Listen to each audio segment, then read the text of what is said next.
ठीक है, कोर्स में सिर्फ आपसे पूछा गया कि डीएनएस किस तरह काम करते हैं। डीएनएस बेसिकली क्या है, डोमेन नेम सिस्टम या डोमेन नेम सर्वर्स। अच्छा, सही है। एक्चुअली पूरी दुनिया में 13 सर्वर्स है डीएनएस के, फिर उसकी मुख्तलिफ ब्रांचेस है अगर पूरी दुनिया की बात की जाए।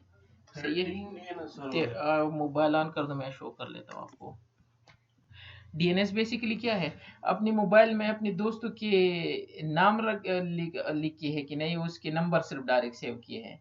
नाम लिखे तो नाम क्यों रखिए, डायरेक्ट नंबर सेव कर लेते ना, ताकि वो पता चले ये किसका ये exactly same to same DNS का भी यही काम है। अच्छा, आपको गूगल की आईपी का पता है किस तरह वो उसको, अब जब लिखते हो ना www.google.com लिखते हो, इसकी बैक पे एक बहुत बड़ी आईपी होती है, जिस तरह वो IP4 या IP6 आईपी होती है, ठीक है, तो वो हम टाइप करके तब भी गूगल ओपन होगा, लेकिन आईपी उसको याद करना मुश्किल है। मुश्किल हो जिस जाएगा। तरह आपने नंबर सेव किए ना नाम से कि ये फला का नाम है तो इस तरह एज ये होता है, सेम टू सेम ये काम कोर करता है। जब आप नाम पे क्लिक कर लेते हो ना, असल में वो नंबर डायल होता है एग्जैक्टली इधर। जब आप www.google.com लिखते हो ना, तो असल में वो आईपी हेड कर लेते हैं, लेकिन दरमियान में ये डीएनएस कन्वर्जन कर लेता है आईपी को नेम से और नेम को आईपी से। अब इसको ऑन कर दो, मैं शो कर लेता हूँ, ऑन है, सही है।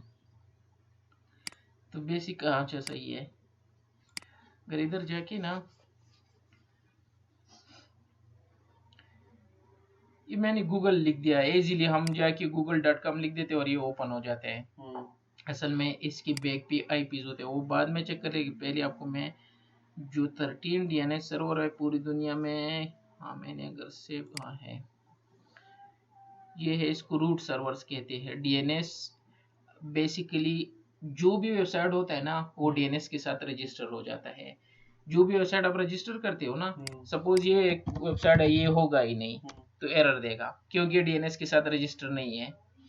अगर इसको रजिस्टर करना है ना, तो आपको पेमेंट दे के ये नाम यूनिक होगा पूरी दुनिया में, वेबसाइट का google.com एक ही होगा, सही है। लेकिन इसको रजिस्टर करने के साथ साथ ही ऑटोमेटिकली आपके डीएनएस सर्वर में भी रजिस्टर होता है। ये 13 डीएनएस सर्वर है, ए से लेके ABCDM तक 13 पूरी दुनिया में ये डीएनएस सर्वर है।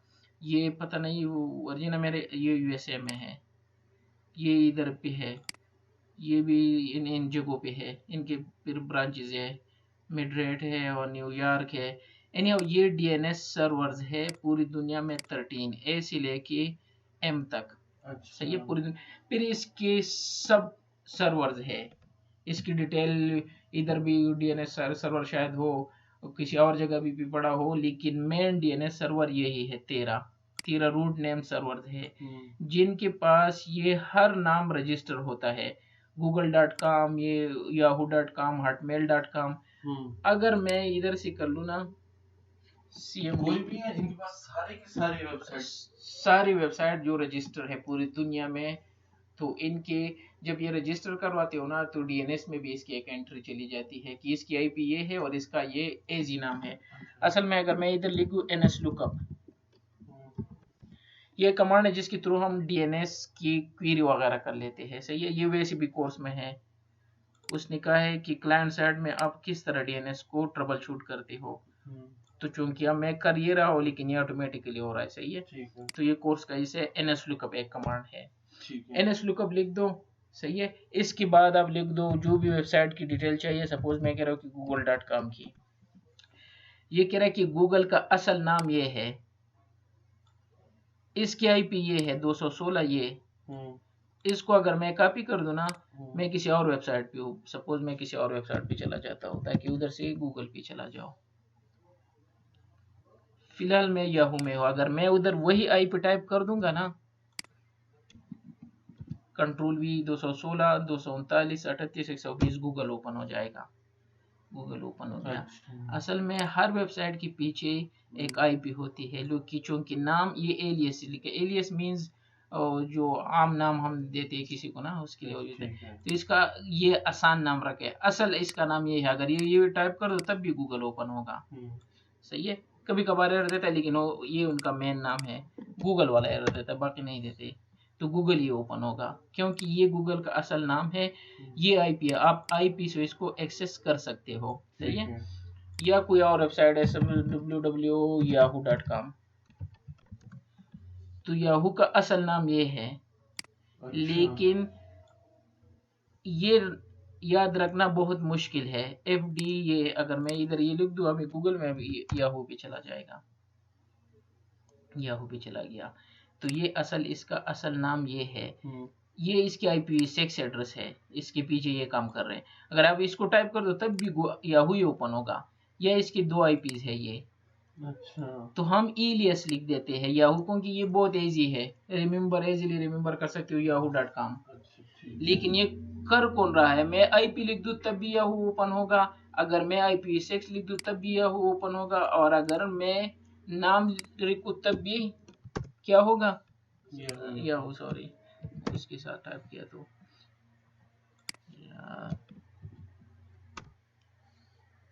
याहू को ओपन होना चाहिए, क्यों नहीं ओपन नहीं करा? शायद IPv6 में कोई इशू मेरा वो ट्रांसलेट नहीं कर रहा है ये। लेकिन याहू ये ओपन होगा, ये इधर शो कर रहा है लेकिन ओपन नहीं कर रहा है, लेकिन IPv4 पे तो होगा। तो असल में ये DNS इसकी कन्वर्ट कर लेते हैं, याहू ओपन हो गया, सही है। असल में जब हम IP टाइप कर लेते हैं तो इसको नेम में कन्वर्ट कर लेते हैं, नेम टाइप कर लेते हैं तो IPs में कन्वर्ट करके वेबसाइट तक हमें पहुंचा देते हैं, और ये काम करता है DNS। सही है। पूरी दुनिया में 13 DNS है, ऐसे लेके ये जो मैंने अभी शो कर दिया, सही है।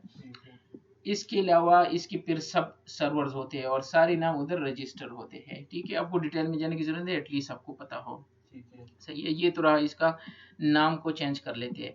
फुली क्वालिफाइड डोमेन नेम इसको कहते हैं, जिसमें www और डॉट होता है, इसको फुली क्वालिफाइड डोमेन नेम कहते हैं, जिस तरह yahoo.com, सही है। तो DNS ये नाम कन्वर्ट कर लेते हैं, ठीक है। अब हमारा काम क्या है, और इसकी आसानी के लिए ये होता है, मैंने अभी पढ़ा है कि बहुत आसान होता है ना, जाके www गूगल लिख दो।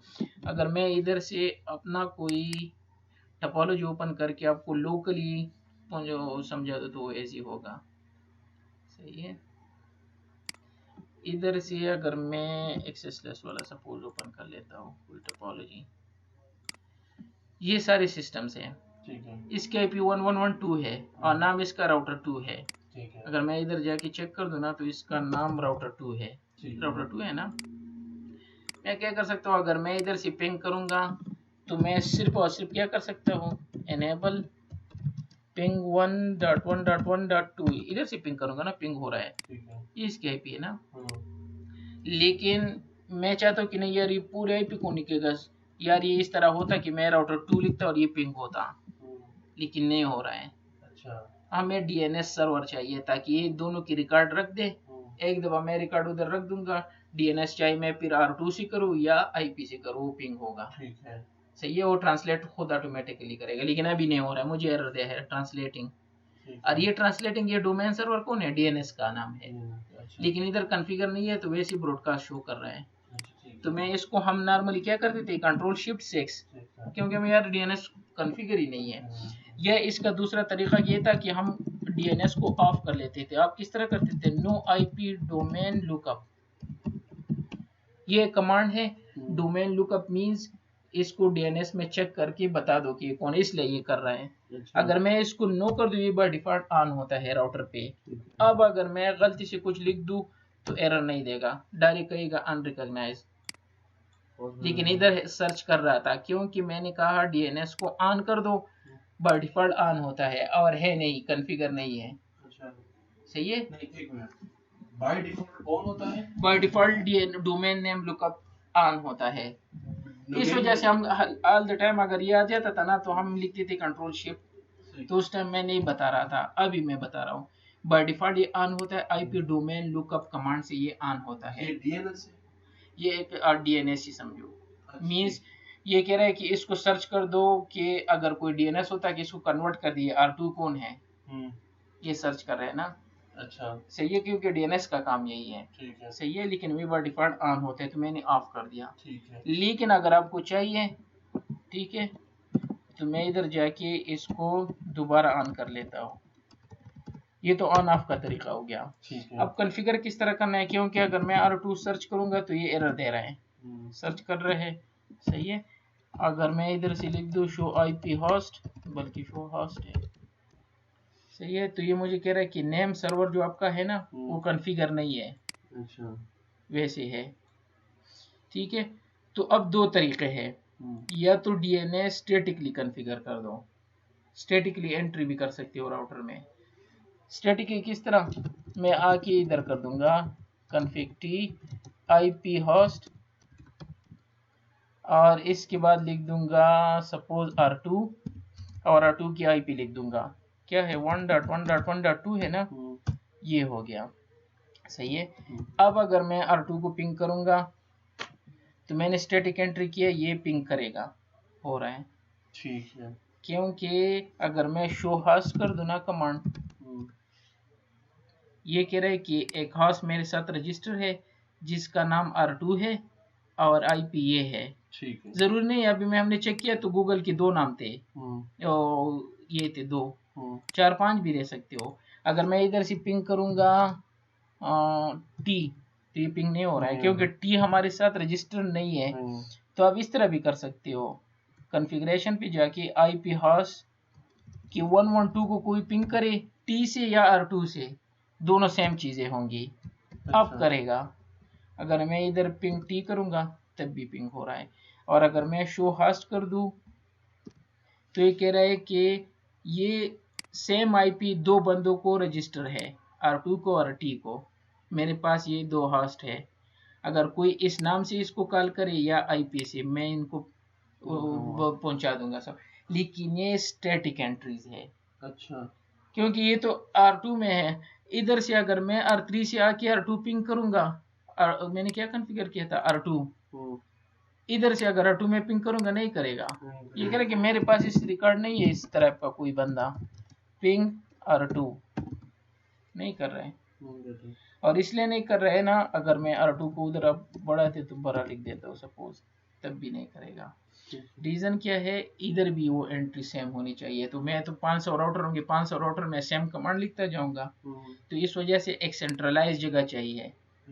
तो सेंट्रलाइज डीएनएस होता है जिस तरह दुनिया में 13 है, पूरे रिकॉर्ड वो मेंटेन करते हैं।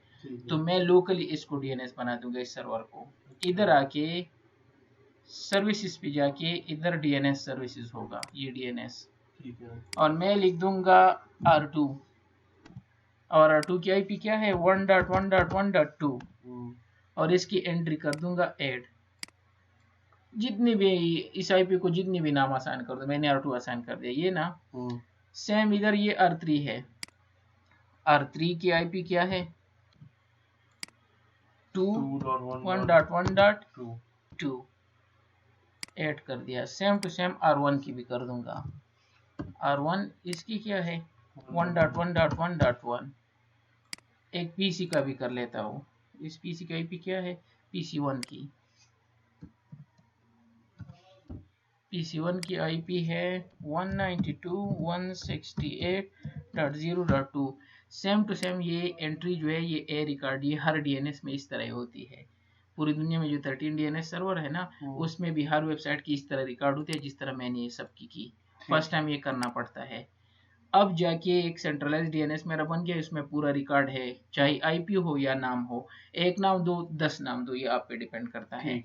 लेकिन मैं हर राउटर में जाके डीएनएस बता दूंगा इनको, और उसके लिए प्रोसीजर क्या है, कॉन्फ़िगरेशन पे जाके पहले तो इसको ख़त्म कर दूं ताकि इसको भी ख़त्म कर दिया, हाँ, और ये दोनों ख़त्म कर दिए। सही है, डू शो होस्ट कुछ भी नहीं है रिकॉर्ड, ठीक है, वो मैनुअली वाले ख़त्म हो गए। इधर मैं आके लिख दूंगा IP name server. Name server क्या है हमारा, ये है 192.168.2.50।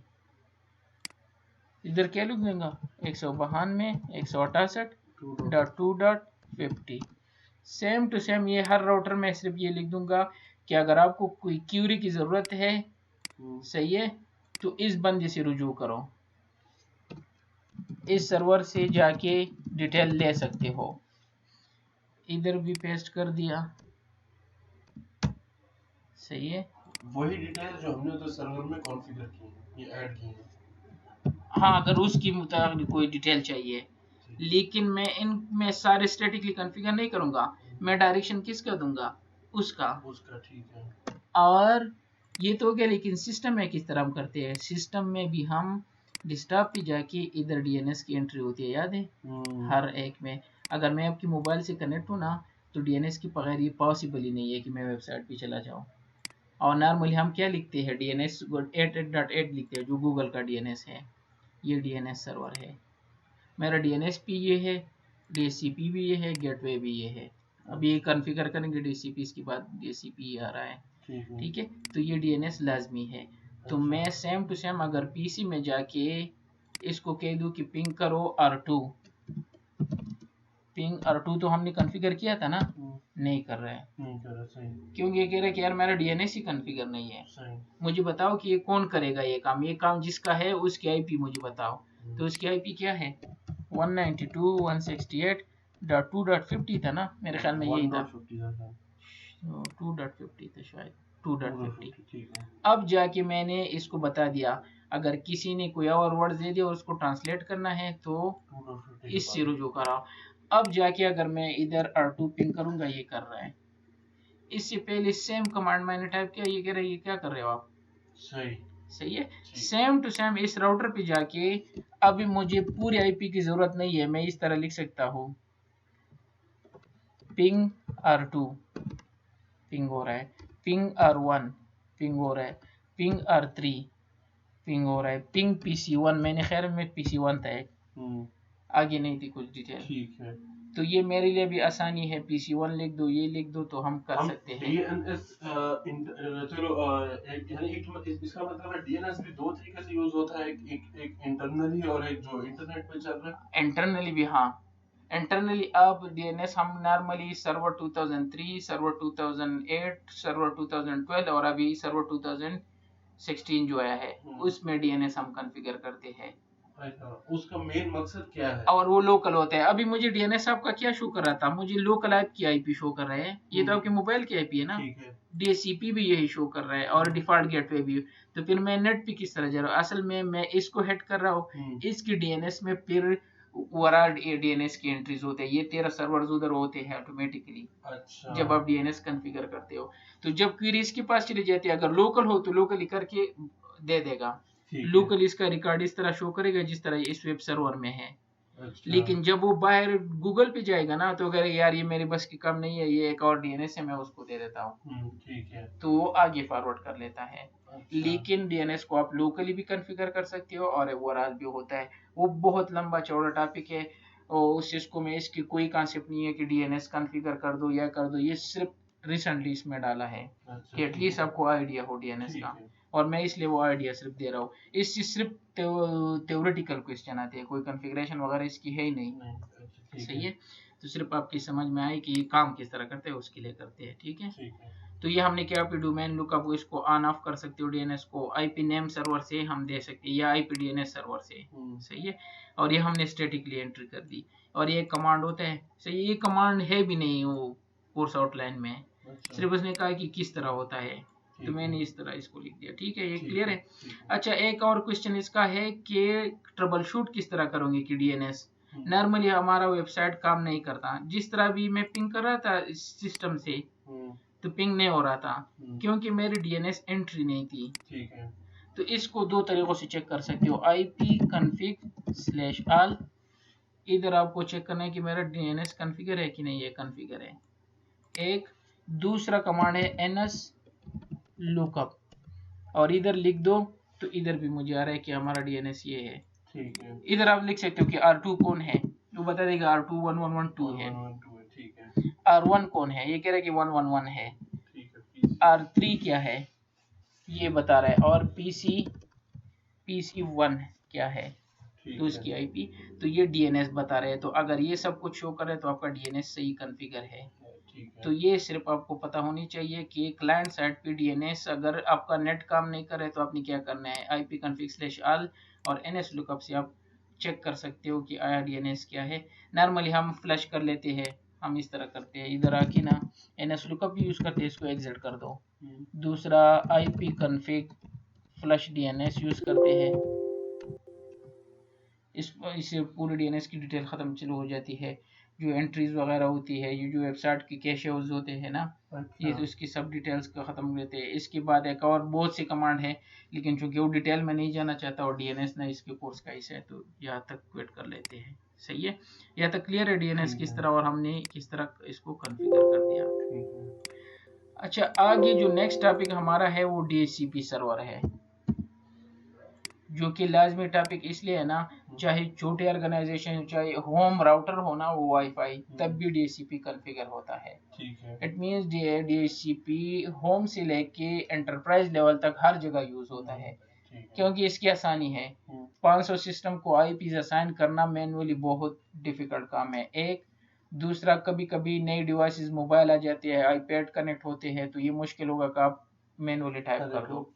तो इससे बेहतर है कि कोई इस तरह की प्रोसीजर हो जो डायरेक्ट आईपी खुद दे, और उसको कहते हैं डीसीपी। सही है, डायनामिक हाश कॉन्फ़िगरेशन प्रोटोकॉल्स। ये एक सर्वर होता है जो क्लाइंट्स को आईपी देते हैं। क्लाइंट्स राउटर भी हो सकता है, स्विच भी हो सकता है।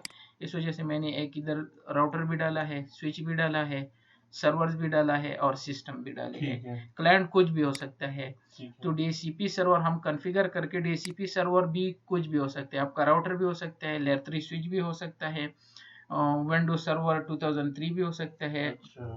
और कुछ इवन आप विंडो से भी डीसीपी सर्वर बना सकते हो, सॉफ्टवेयर होता है। लेकिन इसमें अपना वो नहीं होता। ठीक है, तो डीसीपी सर्वर हम कॉन्फ़िगर करके वो आईपीस प्रोवाइड करते हैं सबनेट मास्क। जिस तरह आपके मोबाइल आप डीसीपी सर्वर भी है, मुझे इसने क्या प्रोवाइड किया, IP, subnet mask, lease obtain कब दिया है और कब एक्सपायर होगा, 24 घंटे के देते हैं अक्सर। सही है, और गेटवे दिया है, डीसीपी सर्वर दिया है, डीएनएस दिया है, और अगर वे सर्वर कॉन्फ़िगर कर दो वो भी देगा, और नेम सर्वर भी देगा, जो भी कॉन्फ़िगर करना है। तो ये सारी चीजें मुझे कौन दे रहा है, डीएचसीपी सर्वर। तो डीएचसीपी सर्वर आपको बहुत सी चीजें देते हैं, ये नहीं कि सिर्फ आईपीस देते हैं, सबनेट मास्क भी होता है, गेटवे भी होता है, डीसीपी और डीएनएस भी होता है। सही है, तो हम कॉन्फ़िगर करेंगे किस तरह होता है। डीसीपी सर्वर कौन होता है, जो आईपीस लीज पे देते हैं आपको, जिस तरह हमें ये आईपी मिली है लीज पे, ये लीज ऑब्टेन और ये एक्सपायर हो रहा है। अच्छा, एक और होगा डीएचसीपी रिले। रिले क्या होता है वो थोड़ा सा बाद में पढ़ेंगे। एक होता है डीसीपी क्लाइंट जो आईपी एक्सेप्ट कर लेते हैं। ठीक है, इसमें बहुत से ऑप्शन भी होते हैं, लेकिन आपके कोर्स में लिखा है कि डीएचसीपी को कॉन्फ़िगर कर दो कि सर्वर क्या होता है, क्लाइंट क्या होता है, टीएफटीपी। तो टीएफटीपी क्या होता है, ये असल में जो हमारे आईपी फोन्स होते हैं ना, वो पूरा डिटेल्स, जो सारी डिटेल्स है ना, वो टीएफटीपी से उठाते हैं जब वो ऑन हो जाता है। तो अगर आपने डीसीपी कॉन्फ़िगर किया है ना, तो उसमें टीएफटीपी का ऑप्शन दो, तो वो खुद ब खुद मोबाइल जो आईपी फोन होते हैं ना, वो टीएफटीपी और डीसीपी टीएफटीपी ऑप्शन भी देगा। टीएफटीपी तो वो फाइल ट्रांसफर, हाँ, उसके लिए भी यूज होता है। हाँ, अच्छा, ये वही है। अच्छा, लेकिन ये सिस्टम में पड़े होते हैं, ये सारी डिटेल आईपी फोन की रिंगटोन्स और ये सारी चीजें। सही है, तो वो जब ऑन होता है ना, तो हमने टीसीपी कॉन्फ़िगर किया होता है, तो उसको किस तरह पता चलेगा कि टीएफटीपी सर्वर कहाँ पड़ा है, ताकि मैं डिटेल उठा लूँ। तो हम डीसीपी को बता रहे थे कि टीएफटीपी की आईपी भी दो सबको। अच्छा, डीएनएस भी देते, डीएनएस अभी हमने पढ़ा, क्योंकि डीएनएस लाजमी है ना, तो डीएनएस भी दे सकते हो और गेटवे भी दे सकते हो। गेटवे क्या होता है, क्या, ताकि वो बाहर जा सके वो सिस्टम। सही है, तो ये डीएचसीपी के ऑप्शंस है। ठीक है, इस तरह इसको हम किस तरह कॉन्फ़िगर करते हैं, डीसीपी को राउटर पे जाके, सीएलआई पे जाके, इधर मैंने कुछ नहीं किया है, सारे सिस्टम्स को सिर्फ स्विच के साथ अटैच किया, आईपीस कुछ भी नहीं कॉन्फ़िगर, कुछ भी नहीं है, खाली है सारे सिस्टम। स्विच भी कुछ कॉन्फ़िगर नहीं है, सर्वर भी कुछ कॉन्फ़िगर, सिर्फ मैंने फास्ट इथरनेट 0/0 को आईपी दिया 192.168.1.1 और सबनेट मास्क 24 यूज किया है 3 टाइम 255। सही है, कुछ भी बाकी नहीं किया है, सब कुछ स्विच के साथ कनेक्ट किया है और इसको आईपी दिया है। मैं चाहता हूँ कि यार मैं ये यूँ समझो कि 500 सिस्टम, मैं नहीं चाहता कि मैं इसको मैनुअली कॉन्फ़िगर कर दूँ, हर सिस्टम पे जाके आईपीस दूँ, फिर डिफ़ॉल्ट गेटवे दूँ, फिर सबनेट मास्क दूँ, फिर डीएनएस दूँ, फिर सब कुछ, तो मुश्किल है। तो मैं चाहता हूँ कि कोई सेंट्रलाइज लोकेशन हो। तो मैं इस पे आके राउटर पे सीएलआई पे जाके, इधर अगर मैं चेक कर दूँ enable show IP interface brief, सिर्फ आईपी कॉन्फ़िगर है, कुछ भी नहीं है। सही है, इसको मैं डीसीपी सर्वर किस तरह बनाऊंगा, कॉन्फ़िगरेशन मोड पे जाके इधर लिख दूंगा पहला कमांड IPDHCP एक्सक्लूडेड एड्रेस। मैं एक एक्सक्लूड DHCP को कह रहा हूँ कि ये IP ना दो, कुछ भी दो बाकी। अच्छा। और वो IP कौन सी है, ये तो मेरी है ना। अगर ये किसी और को असाइन करेगी तो कन्फ्लिक्ट होगा। तो इस वजह से मैं कह रहा हूँ कि इसको एक्सक्लूड कर दो 192.168। हाँ ठीक है, वो भी बता रहा हूँ इसके बाद ही है, ठीक है। लेकिन मैंने फिलहाल ये कर दिया। अच्छा, ये रेंज भी दे सकते हो करके ना, हाई IP दो। सपोज मैं कह रहा हूँ कि 192 से लेके 168.1.5 तक किसी को ना दो। ये 5 मेरे सर्वर्स हैं, इनकी स्टैटिक IP है, सही है। तो ये मैंने एक्सक्लूड कर दिया। अब DHCP कॉन्फ़िगर करना चाहता हूँ, IPDHCP पूल, और इधर पूल का नाम दो टेस्ट और एंटर कर दो। ये DHCP मोड में चला गया। DHCP के मोड क्या है जो उसने उधर पहुंचे, डिफॉल्ट राउट, जिसको गेटवे कहते हैं।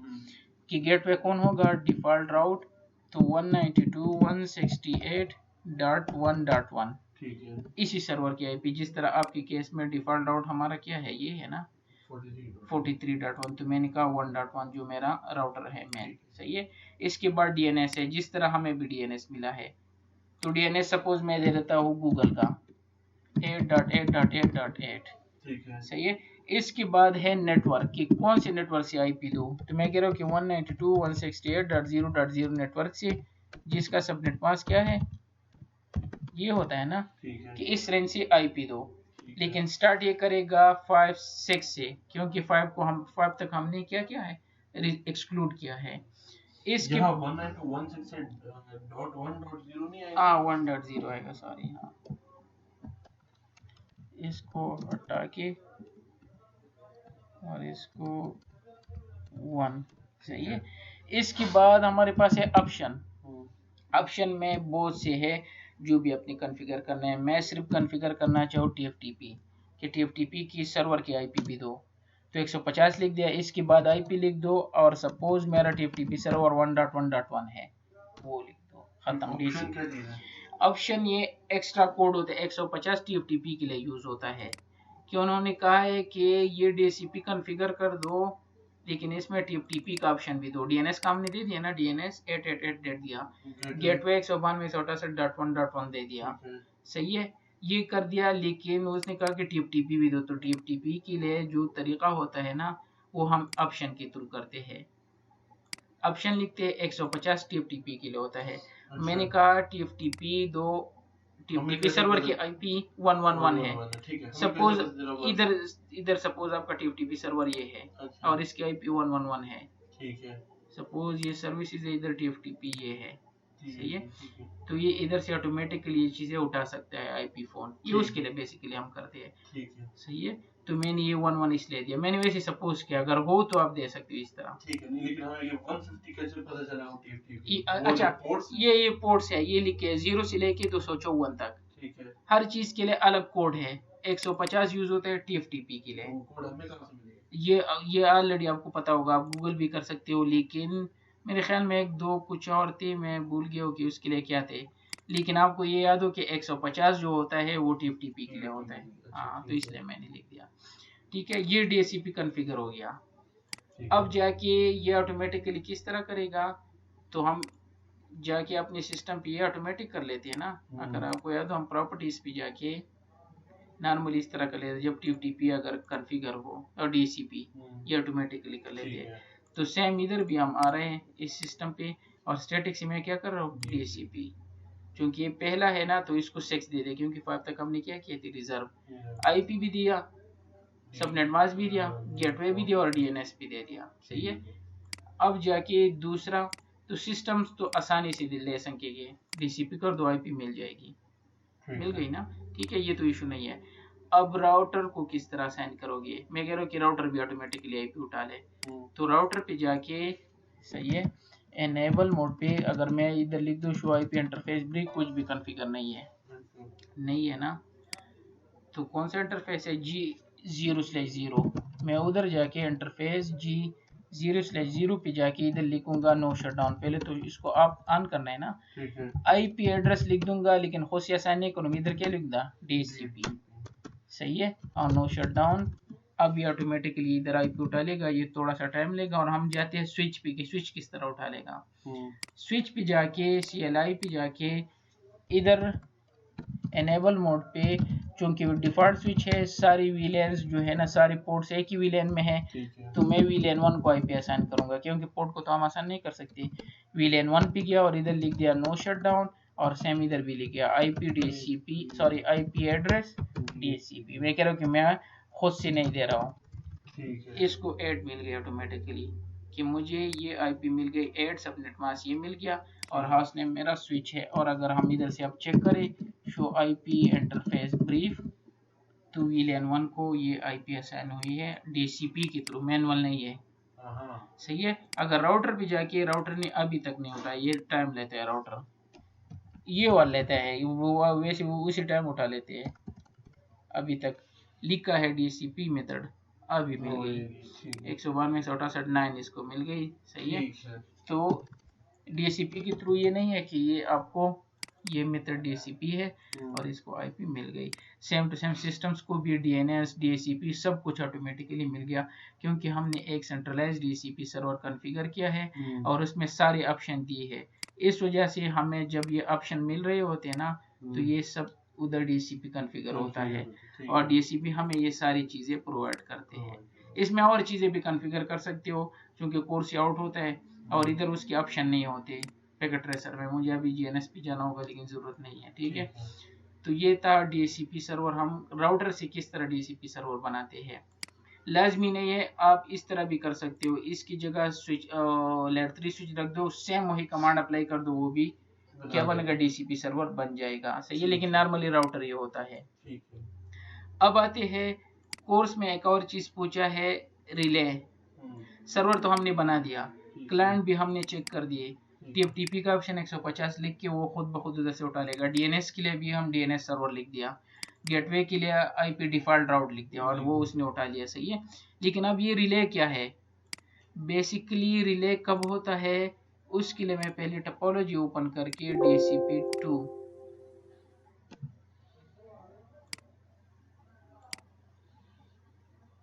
इस सिचुएशन में क्या है, राउटर मेरा डीसीपी सर्वर नहीं है, इसको मैं डीसीपी बनाना चाहता हूँ। विंडो 2003 है या दूसरा वो 12 है या 16 है, इस पे मैं जाके सर्विसेज में जाके डीसीपी पे जाके इधर कोई पूल नाम रख दूंगा। सपोज मैंने कहा कि मेरे पूल का नाम टेस्ट है, जिस तरह मैंने उधर टेस्ट लिखा था ना, लेकिन ये ग्राफिकल है, उधर हम कमांड टाइप कर। फिर गेटवे मैंने लिखा था ना 192.168 डॉट, कौन सा रेंज इस साइड पे 1 है तो 1 कर देता हूँ, 1.1 मेरा गेटवे होगा। डीएनएस मेरा क्या होगा, 8.8.8.8। स्टार्ट आईपी 192.168 1 से लेके 100 से स्टार्ट कर दो सपोज, और एंड 254। सही है। टीएफटीपी वो जो है, अगर टीएफटीपी की आईपी देनी है तो ये 1.1.1.1 होगी, कुछ भी दो जो आपका टीएफटीपी सर्वर हो। ठीक है। और इसको मैंने सेव कर दिया।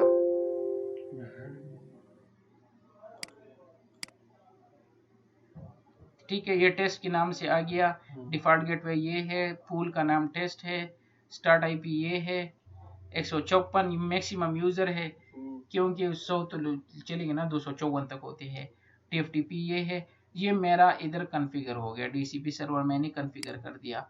अब मैं चाहता हूँ कि आया मुझे गेटवे मैंने ये दे दिया। ठीक है। अब जाके मैं इधर आके कि होता है कि नहीं, डीसीपी कर दिया, मुझे आईपी नहीं मिलेगी। अब क्यों नहीं मिलेगी, अब पीपा मिल गया। ठीक है। डीसीपी तो इधर एनवायरनमेंट में कॉन्फ़िगर है, ये उनको आईपी क्यों नहीं दे रहे। असल में अगर मैं इस पे सिमुलेशन पे जाके इधर से डीएचसीपी कर दूं, दोबारा स्टैटिक से डीएचसीपी, ये डीएचसीपी पैकेट जा रहा है, डीएचसीपी जो कि ब्रॉडकास्ट है। तो अब मुझे ये बताओ, ये ब्रॉडकास्ट जो है ये जाएगा सब पे ना, वो तो हमें पता है, स्विच जो ब्रॉडकास्ट सबको भेजते हैं ना, यहाँ तक आ गया, ये नीचे पहुंचेगा क्यों, हाँ एक्सीलेंट। अगर आपको याद हो हमने पढ़ा था, तो ये डीसीपी पैकेट जो होता है वो होता है ब्रॉडकास्ट, और ब्रॉडकास्ट को राउटर कर लेते हैं स्टॉप, तो इस वजह से वो नहीं पहुंच रहा है, यहाँ तक नहीं जा रहा है, यहाँ तक आके वो रुक जाता है। तो जब DCP तक नहीं पहुंचेगा तो ये तो DCP नहीं है, ये भी DCP नहीं है, ये भी DCP नहीं है, तो इनको IP नहीं मिल रही है। जब नहीं मिलेगी तो ये IP पर उठा लेंगे, सही है। तो जब ये IP पर उठा लेंगे, IP पर उठा लेंगे, अब इशू क्या है कि इस इशू को सॉल्व किस तरह कर ले। DCP तो वो ब्रॉडकास्ट, सॉरी राउटर तो ब्रॉडकास्ट आगे फॉरवर्ड नहीं करेगा, और DCP का पैकेट होता है ब्रॉडकास्ट। तो अब क्या करना है, इस राउटर को बताना है कि अच्छा आप भाई आप दरमियान में आ गए हो, लेकिन एक रिक्वेस्ट है, ठीक है ब्रॉडकास्ट आगे फॉरवर्ड ना करो, लेकिन अगर DCP वाला ब्रॉडकास्ट हो तो उसको प्लीज यहाँ तक पहुंचा दो। मैं अपना एड्रेस दे देता हूँ। इसको कहते हैं रिले एजेंट, इसको कहते हैं क्या, रिले या रिले एजेंट। ठीक है। और किस तरह हम कॉन्फ़िगर करेंगे, राउटर पे मैं जाके इस इंटरफेस पे, यह हिट होता है ना वो ब्रॉडकास्ट, इस इंटरफेस पे जाके मैं लिखूंगा IP हेल्पर एड्रेस और ये एड्रेस लिखूंगा। ठीक है। कि अगर इस इंटरफेस पे DCP का ब्रॉडकास्ट आ गया ना तो इसको फॉरवर्ड कर दो इस पे। ठीक है। तो इसको रिले एजेंट कहते हैं, और ये अक्सर एग्जाम में भी क्वेश्चन होते हैं और इंटरव्यू में भी पूछते हैं कि सपोज अगर आपका DCP सर्वर दूसरे नेटवर्क पे पड़ा हो ना, ये दूसरा नेटवर्क है, वो क्वेश्चन इस तरह करते हैं। मुझसे खुद जब मैं शुरू में इधर इंटरव्यू दे रहा तो मुझसे पहला क्वेश्चन उसने ये किया था DCP में, कि आपका DCP सर्वर दूसरे नेटवर्क में हो, इधर नेटवर्क क्या है 1 है ना, 192.168.1, और इधर क्या है 0 नेटवर्क है। वो ये नहीं बता रहे थे कि राउटर दरमियान में है, लाजमी राउटर ही होगा। तो आप किस तरह DCP वहां तक ये यूजर किस तरह पहुंचेंगे, तो मैंने कहा रिले एजेंट कॉन्फ़िगर कर दो। अगर वो राउटर है कुछ भी है दरमियान में है, स्विच लेयर 3 स्विच है, उस पे रिले एजेंट कॉन्फ़िगर करके ऑटोमेटिकली वहां तक पहुंचेगा। उसने कहा रिले एजेंट क्या होता है, मैंने कहा ये अगर सिस्को या उसमें हो तो एक कमांड होता है, इसको कॉन्फ़िगर करके ताकि आपका ट्रैफिक आगे फॉरवर्ड हो सके, क्योंकि वो ब्रॉडकास्ट होता है। तो ये तो समझ गए क्या, इसको पता है इस चीज का, तो आपको भी बता रहा हूँ, ठीक है। तो अब इस तरह इस राउटर पे जाके सिर्फ ये कमांड टाइप करके तब ये पहुंचेंगे। और वो किस तरह, एनेबल config t इंटरफेस पास ethernet 0/1 0/1 क्या है 1/0 सॉरी। तो 1/0 पे जाके इधर क्या लिखना है, IP हेल्पर एड्रेस, ये कमांड है, रिले एजेंट इस कमांड को कहते हैं। 192.168.2.50 था ना वो, अच्छा 0.50, तो मैंने कहा 0.50 इस इंटरफेस को कह दिया अगर आपको DCP का रिक्वेस्ट आ गया ब्रॉडकास्ट तो उसको यहाँ तक पहुंचा दो। IP हेल्पर एड्रेस उस इंटरफेस पे मैंने कॉन्फ़िगर कर दिया, ये वाले पे क्लियर है। इस पे अगर कर दिया कुछ भी नहीं होगा क्योंकि हेटितर होता है, सही है। तो अब जाके अगर मैं इधर कर दूं स्टैटिक से दोबारा DCP, इसको IP मिल जाएगी शायद 100, क्योंकि हमने 100 से स्टार्ट किया था। 255 गेटवे भी मिल गया और DNS भी मिल गया। सेम गेटवे डाला है 1.1, वो तो इधर हमें ये नहीं डालना चाहिए था गेटवे सर्वर में। हाँ वो तो आपकी मर्जी, जो भी डालो उसमें मैंने वैसे डाल दिया, सही है।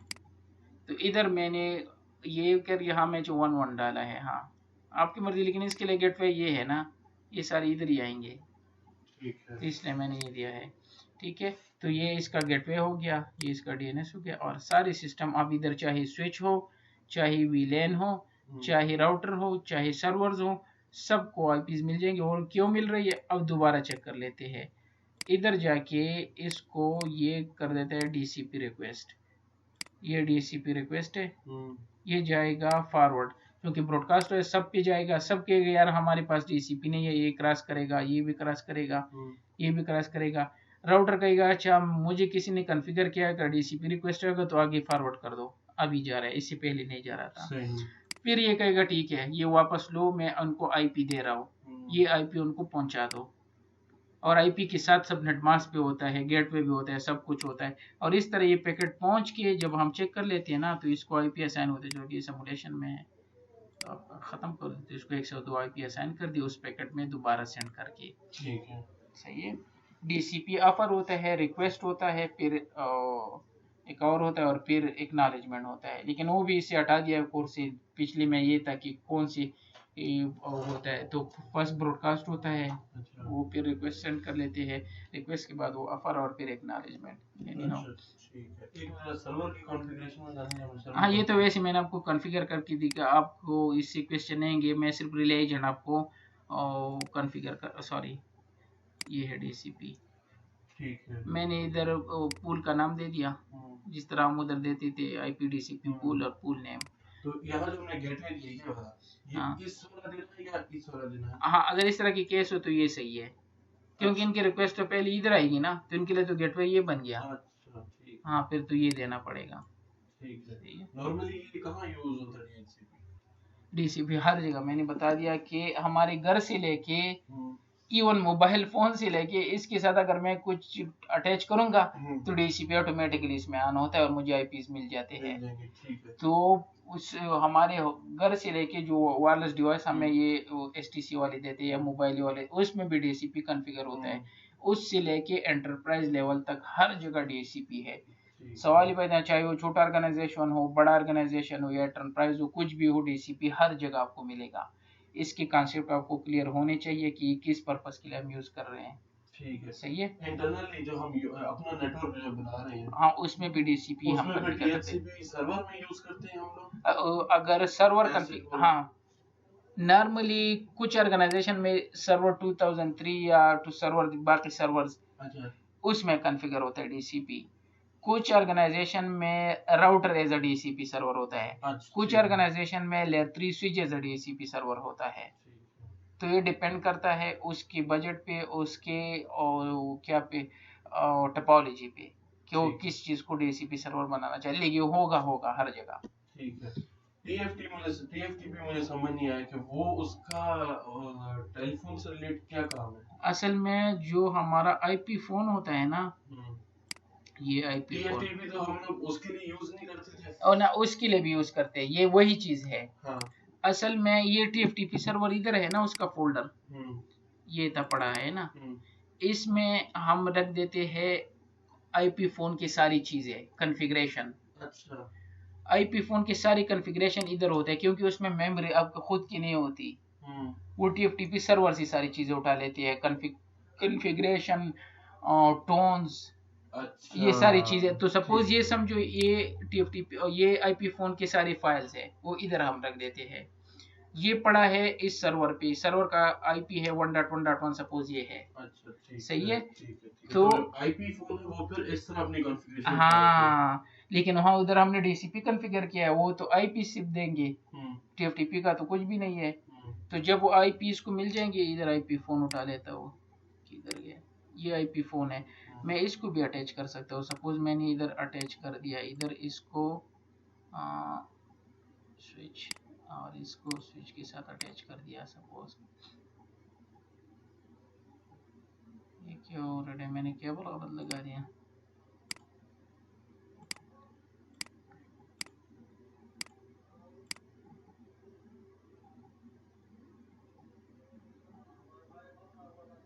इसको तो ऑन होना चाहिए।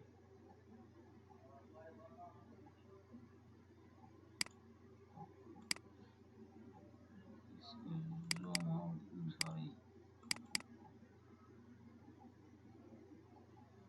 कहाँ पे लगाया है, शायद ये ऑफ हो, इसको ऑन भी करना है, भूल गया हूँ, मैं करता था। इसको कहीं पे लगाना है, ठीक है, इस तरह ये इधर ऑन बटन भी होता है कहीं पे।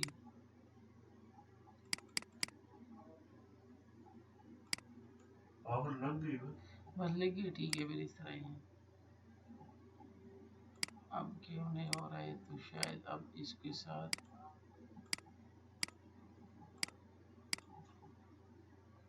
हाँ हो गया, सही है। तो अब इसकी कॉन्फ़िगरेशन जो है ना, वो TFTP से आते हैं। तो IP तो उसको मिल जाएगी, सही है। कॉन्फ़िगरिंग VLAN, इसके बाद इसको कॉन्फ़िगरेशन की फाइल चाहिए। अच्छा। तो इसको कॉन्फ़िगरेशन की फाइल कहाँ से मिलेंगी? वो TFTP देता है। तो हमारे नेटवर्क में इधर सपोज ये एक सर्वर उठा लेते हुए वैसे रख देता हूँ, ये मेरा TFTP सर्वर है और इसकी IP है 1.1.1, सही है। तो मैं इधर इस DCP सर्वर को बता दूंगा कि आप तो DCP सर्वर हो, इसके अलावा TFTP सर्वर की डिटेल्स भी दो, सही है, 111। तो ये 111 जब ये फोन तक आएगा ना तो ये कहेगा अच्छा जो मुझे डिटेल चाहिए वो नो वन से लेनी है, तो वो इधर आएगा और उधर से अपनी सारी कॉन्फ़िगरेशन उठा लेगा, वो रिंगटोन हो चाहे कुछ भी हो। सही है। तो इस वजह से हम इस पे टीएफटीपी कॉन्फ़िगर करते हैं, बेसिकली ये फोन के लिए यूज होते हैं। टीएफटीपी वही है, वही कमांड वही कॉन्फ़िगर करते हैं उसी तरह। अगर टीएफटीपी पे बहुत सारी कॉन्फ़िगरेशंस पड़ी हो तो अगर टीएफटीपी बहुत बड़े हो खैर है तो उसको ये इसमें हम एक और रेफरेंस भी देते हैं कि टीएफटीपी की डिटेल, लेकिन इसमें नहीं होता। अब शायद अगर वो चल जाए, लेकिन ये इतना लाजमी नहीं है तो मैंने इसलिए नहीं करा, अदरवाइज मैं इसकी फुल लैब आपको करा देता हूँ। इधर आईपी फोन चेक करो है, हाँ ये है रन एज एडमिनिस्ट्रेटर। कभी नेक्स्ट टाइम आपको बता दूंगा कि किस तरह उठाते हैं वो जीएनएस में कॉन्फ़िगर करके। ये अभी मुझे कह रहे कि ये जो इसके साउंड्स वगैरह है ना वो तो मसला है, तो 1 मिनट में इसको क्विकली कर लेता हूँ और कैंसिल करके इसको ऑन कर लेता हूँ। जो आईपी फोन होते हैं ना इसको टीएफटीपी सर्वर्स की ज़रूरत होती है ताकि उधर से अपनी कॉन्फ़िगरेशन और सारा डेटा और रिंगटोन्स वगैरह सब कुछ उठा ले। तो हम डीसीपी को बता लेते हैं अगर किसी को टीएफटीपी की ज़रूरत हो ना तो उसको बता दो कि उधर है ताकि उधर पहुंच जाए। या मैनुअली हर सिस्टम हर फोन में जाके आपको अपने बताना है तो वो तो मुश्किल होगा ना। ये है, अगर मैं इस पे क्लिक करके ये होता है शायद नहीं, इधर एक होती है कॉन्फ़िगरेशन की कमांड, शायद ये है नेटवर्क, ये है मैंने टीएफटीपी 111 दिया है, इसको मैंने ये खुद से मैनुअली दिया है। या तो आपको मैनुअली देना होगा अगर आपने एनवायरनमेंट में डीसीपी कॉन्फ़िगर किया है तो इसको टीएफटीपी के आईपी की भी ज़रूरत है ताकि उधर से सारी चीज़ें उठा ले। ठीक है। लेकिन हमने टीएफटीपी को या तो मैनुअली देना होगा तो डीसीपी को भी बताना है ना कि टीएफटीपी कहाँ पड़ा है। ठीक है।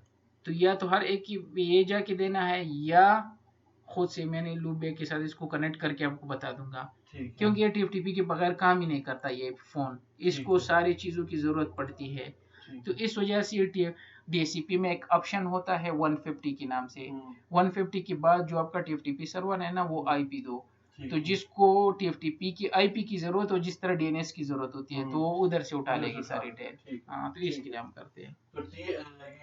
टीएफटीपी के अलावा और क्या-क्या इसमें होता है? बहुत सी चीजें होती है, आप डोमेन नेम भी दे सकते हो, सारी चीजें दे सकते हो डीएनएस में, लेकिन नॉर्मली नहीं होता, टीएफटीपी होता है क्योंकि एंटरप्राइज लेवल पे ये होता है, आपको पता होनी चाहिए। इस तरह हमारे यहाँ उधर भी इस तरह ही कॉन्फ़िगर है।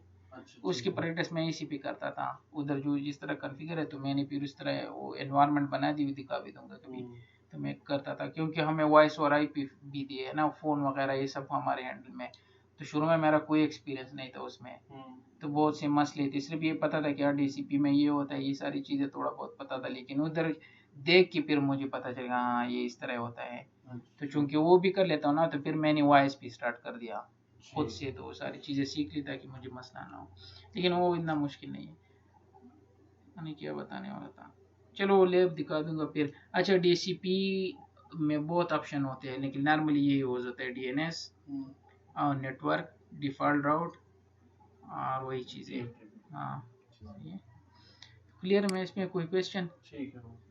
ओके कोर्स का ये इसका कॉन्फ़िगरेशन फाइल पड़ा होता है ये टीएफटीपी में, और इसको आईपी फ़ोन के लिए लाजमी चाहिए, तो इस वजह से हम इधर ये कॉन्फ़िगर कर लेते हैं कि ऑप्शन 150 और हमारे टीएफटीपी की आईपी ये है। हाँ अगर नॉन सिस्को डिवाइसेस हो तो हम फिर ये देते हैं, शायद मैंने लिखा हो कमांड किधर है ये, फिर ये कमांड लिखते हैं अगर नॉन सिस्को डिवाइस हवावे वाला या कोई और, तो फिर लिखते हैं नेक्स्ट सर्वर और हवावे के टीएफटीपी सर्वर जिधर वो टीएफटीपी सर्वर वो देते हैं, तो उस पर हम ये होता है, और लेकिन नॉर्मली ये होता है क्योंकि सारे सिस्को वाले यूज होते हैं। ठीक है तो ये था।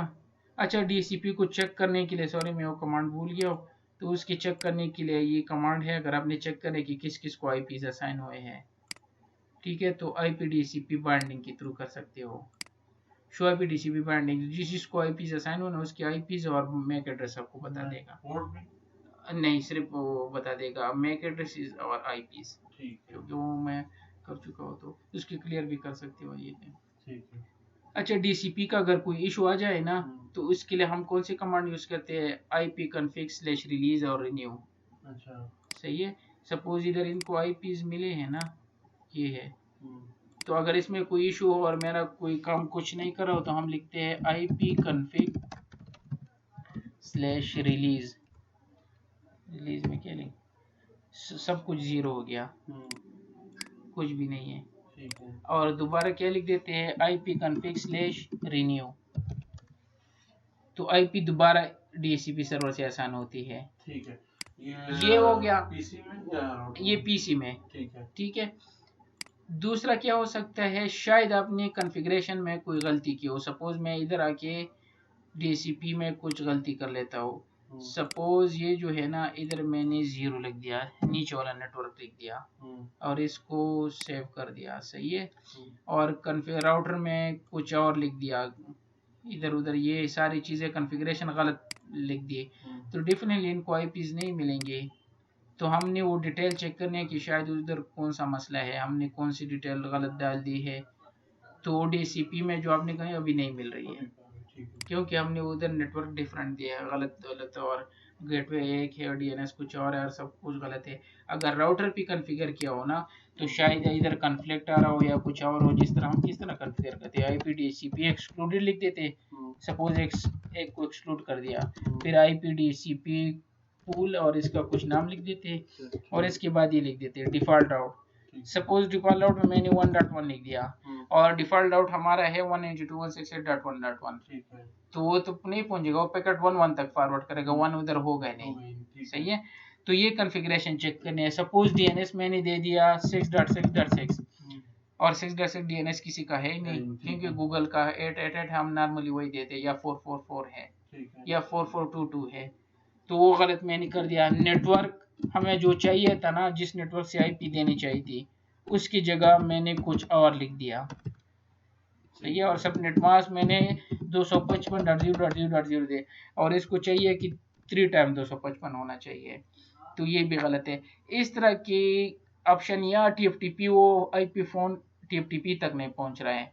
मैंने इधर चेक किया, ऑप्शन 150 होना चाहिए ना, मैंने 50 इधर लिखा है और IP 2.2.2 लिखा है और ये IP है 111। ठीक है, तो इस तरह की गलती डीसीपी सर्वर में आपकी कमांड्स में आपने चेक करना है। चेक करने के लिए बाय द वे होता है शो रन और इधर हम लिखते हैं सेक्शन डीसीपी, लेकिन ये इधर कमांड चलता नहीं है, तो आपने शो रनिंग करके इधर डीसीपी का पूरा पूल चेक करना है कि इधर कौन सी गलती है। अच्छा, तो आप चेक करो यार 192.0 ये कहा क्या है और मैं सिर्फ 1.255। अच्छा, डिफॉल्ट राउट हमारा तो ये नहीं है, तो इस वजह से क्लाइंट साइड पे ये इशू आ सकते हैं कि डीसीपी कॉन्फ़िगर होगा लेकिन कुछ भी काम नहीं कर रहा होगा। तो ये इसलिए पूछ रहे हैं कि trouble shoot client router based DCP connectivity issue, तो कनेक्टिविटी इशू क्या हो सकती है, वो ये सारी चीजें हो सकती है, सही है। जो कि मैंने इधर लिखी है कि शायद आपका रिले एजेंट कॉन्फ़िगर ना ही सही हो, डीसीपी का स्कोप सही कॉन्फ़िगर ना हो, मींस वो रेंज जो होता है कुछ राउटर और स्विच में जो आपकी कॉन्फ़िगरेशन वो गलत हो, तो ये क्लाइंट साइड की चीजें हो सकती है। ठीक है, वो ये आपने कमांड कैसे लिखी थी इससे पहले वाली? कौन सी कमांड? अच्छा, IP config/release and renew। नहीं पैकेट ट्रेसर में जो आपने कमांड अभी लिखी है और आपने कहा इसे लेकिन नहीं, वो नॉर्मली सारे कमांड वही होते हैं। जिस तरह अगर मैंने सिर्फ डीसीपी की वो सारी चीजें फाइंड आउट करनी है ना, तो हम शो रन लिख देते हैं, इधर पाइप लिख देते हैं और फिर लिखते हैं सेक्शन डीएचसीपी, तो ये मुझे सिर्फ डीसीपी से रिलेटेड जो चीजें है ना वो शो करेगा। लेकिन ये नहीं चलेगा इधर, क्योंकि एस सेक्शन मींस, अच्छा ठीक है, या इंक्लूड कर दो या आई लिख दो।